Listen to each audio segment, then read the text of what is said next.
If you take the modern world, where people are trying to teach you how to come in and trade actively in stocks.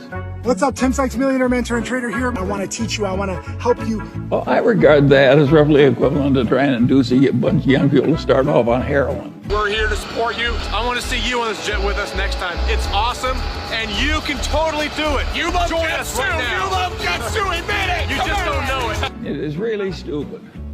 And when you're already rich, to make your money by encouraging people to get rich by trading.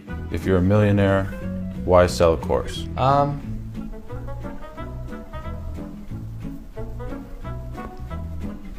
Then there are people on the TV, and they say, I have this book that will teach you how to make 300% a year. The Millionaire Booklet's going to give you 8 steps, and guess what? And all you have to do is pay for shipping. First, you're going to pay shipping and handling.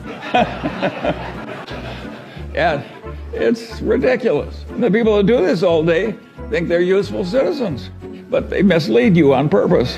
And I get tired of it, and I don't think it's right. You're giving away your free book. You're just trying to sell me stuff. Of course I am. I have no shame. I have no guilt. I have no hesitation.